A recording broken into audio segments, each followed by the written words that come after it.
So Kyle Finke is with the Louisiana Resource Center for Educators, and the theme, at least in the first three segments, has been about the school year that is starting next week for most people here in East Baton Rouge Parish. But before we get into that, let's talk a bit about LRCE for people who don't know about it. What is it? Sure. Yeah, Louisiana Resource Center for Educators started in '98 here in Baton Rouge. We're still located, headquartered here in Baton Rouge, but we do work all over the state of Louisiana, training teachers for all our different parishes and schools.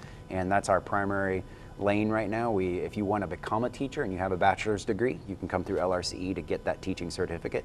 If you already have your teaching certificate and you want to add on special education, again, LRCE has a program for that. So that's one of the things you heard me talk about with Jade, was getting more teachers into the classroom. What are your thoughts on the shortages right now? Gosh, it's everywhere. I mean, we do a lot of work nationally with a lot of different schools for education, and also thinking about it locally in all our different parishes. And basically, it has gone from where we might have a shortage for math or science or special education to, I had a superintendent call me just last week and they needed a high school social studies teacher, which I jokingly call coaches.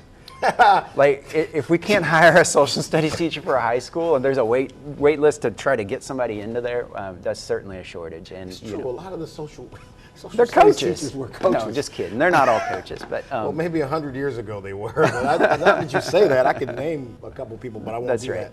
So Texas seems to be able to keep teachers, and the big reason we tie to that is money. Is that all there is? Yeah, well, there's a little bit of green grass going on there. Us sitting here and us going there. And some of our work, I was in Austin in June, as I was telling you earlier, and those districts, those ISDs are struggling to find teacher educators, teacher leaders, just like we are. Really? Yes, absolutely. And they train a lot of teachers in Texas, and they have retention issues just like we do. Yeah. Now, that's not to say they're not paying their teachers better than we are. They certainly are.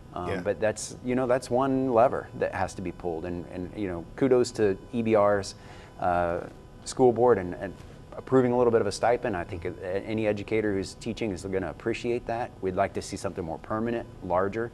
But even all of our parishes could really do a lot of work on figuring out a sustainable path to staying in the classroom. We want somebody that can maybe choose this amazing profession and be able to stay there 15, 20 years and raise a family of 4 if they so choose. So, how do you get someone to transition from another profession into education, knowing the narrative out there about it right now?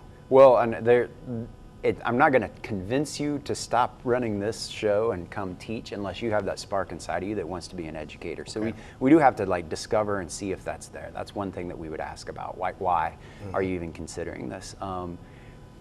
There are practical elements to it as well. So you're talking about a profession where if you do have that spark, this is something that really can fulfill you in a lot of ways. You're talking about something that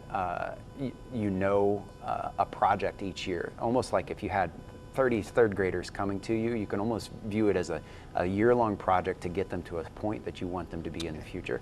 And that has a certain sense of control. How do we attract more African-American males to the classroom as teachers? Well, we do need to talk about the other benefits of teaching. So it's one of the professions in our state that has a pension tied to it. There's security in teaching. We're still have kids coming through school, ergo we're still going to need teachers in front of there. And if you're looking for something that kind of meets that and your passion, I think there's an appeal to be made around how do we have an impact on the next generation, and that's important across all demographics, not just African American males, but incredibly important in that space. I do. I think I had the new principal for Capitol High here maybe 3 weeks ago. Yeah. And I like seeing Black men in classrooms and at the helm of schools because of the population of the kids in the school. And they need to see that. They need to, and I do so many things with kids because it's hard as hell to hold them accountable for not having perspective about something they've never seen. That's right. Or heard about up close. Yeah. And so you just have to be visible with them.